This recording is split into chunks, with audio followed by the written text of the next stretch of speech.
Today, we will look at the Audeze MM500 headphones versus the headphone from Heinz Electrodynamic Designs.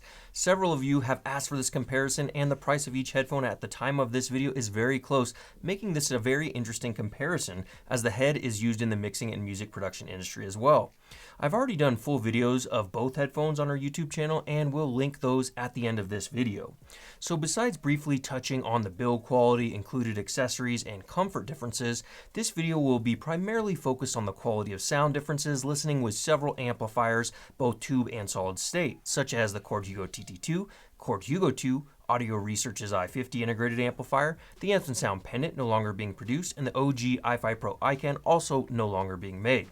So let's get down to business. The headphone is the more challenging of the two headphones to drive, with an impedance of 42 ohms, an efficiency of 87 dB at 1 milliwatt, and in my experience requires more current and power to sound their best.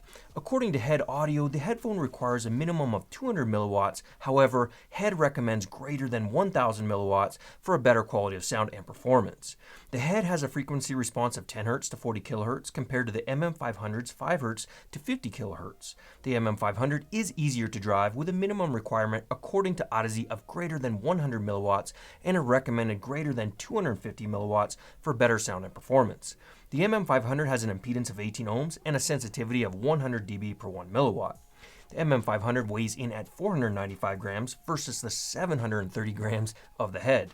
One excellent advantage of included accessories is that the Audeze MM500 includes a standard aluminum travel case and MM500 bag, whereas the headphone doesn't have a case and just the box it is shipped in.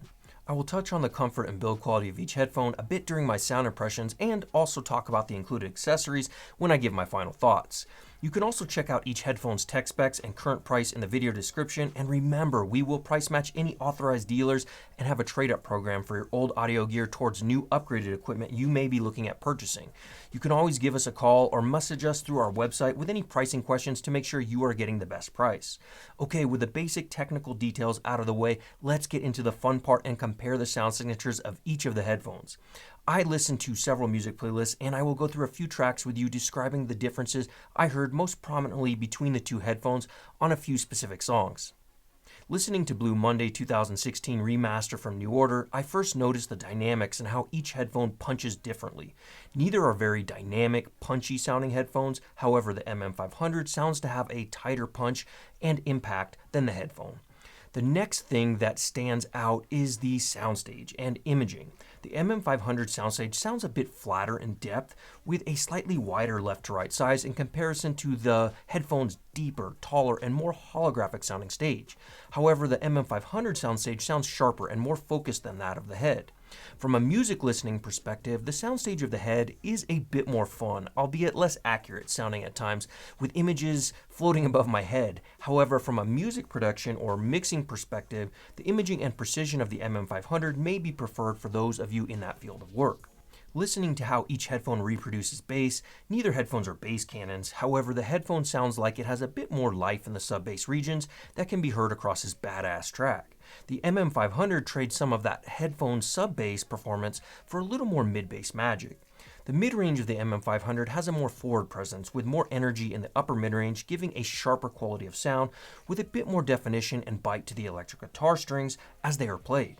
The vocals are very cleanly presented for the MM500, more forward and closer on the stage than when listening to the headphone. The synths in the treble region have more energy, shine, and definition from the MM500. However, the headphone presents them with plenty of resolution, detail, and information, but is smoother without some of the glare I heard from the MM500 at times. Another thing I'm noticing as I listen is how much less clamp force the headphone has. So while the weight of the headphone is significantly more, the clamping force of the MM500 without attempting to bend its headband is more substantial and less comfortable. The pads on both headphones are comfortable. However, I would probably lean slightly towards the comfort of the pads of the headphone. Where the MM500 gets it right is the lighter weight design, better headband system, better looking build, and superb balance on my head when wearing them. The headphone, due to its weight, design, and balance, doesn't feel as comfortable or confident on my head, and I prefer listening to them kicked back in a listening chair rather than at my desk. So comfort will come down to what you like, the shape of your head, and the weight you can tolerate. Listening next to AC/DC Thunderstruck and the MM500's upper mid-range and additional treble energy to my ears make this song much less forgiving to listen to, with the vocals coming across with a bit of shout at times, as well as the electric guitar sounds a bit sharper and forward on the mix. The cymbals have a great splash from both headphones, with the MM500 giving a tighter, more defined pop to the drums.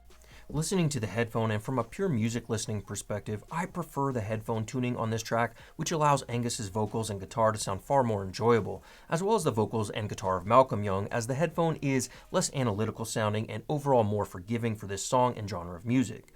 The additional sub-bass energy and rumble on the chorus Thunder from the head is fantastic. However, it sounds a bit looser than the MM500. Would the less analytical sound of the head be what a music producer is looking for mixing and mastering, or would the more forward mid-range and analytical sound of the MM500 be preferred? I will let our mixing and mastering engineers chime in on the comments. For the editing work I do with video, I would probably lean more towards the signature of the MM500 with a bit more mid-range energy to ensure vocals don't come across as too spicy. The next song I listened to was Africa from Toto, and both headphones sounded spectacular on this recording. One part of the song that stood out with the MM500 is starting at the 257 mark. The MM500 gives more energy and brighter sound quality to the keys as they are being played. With the headphone, I noticed the additional sub-bass gave the song a bit more body with the bass guitar and drums.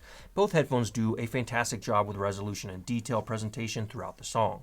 The next song I used for some of my impressions was Lingus from Snarky Puppy. The soundstage of the headphone presents a bit taller, with some of the instruments imaging above my head on the track, which is pretty trippy. In comparison, the MM500 sounds a touch wider on some parts of the track, with the soundstage laid out right in front of me and in my head on some parts of the song. Both headphones sound fast in their presentation, with the headphone having a bit more warmth in the bass and a smoother sound signature compared to the MM500. I would characterize the MM500 to have a more analytical sound signature that takes a microscope to the recording, which may be precisely what Manny and Audeze were going for when they designed the MM500, since they are studio mixing headphones. Both headphones present a tremendous amount of resolution and detail at this price, with the headphone presenting it more effortlessly. The upper mid-range of the MM500 is more energetic sounding than that of the headphone, which could be a good thing if you appreciate that type of signature, especially with several string instruments. Or you may prefer the smoother upper mid-range and one of my favorite treble presentations I have heard that is provided by the head. Okay, one last song, then I will give my overall thoughts.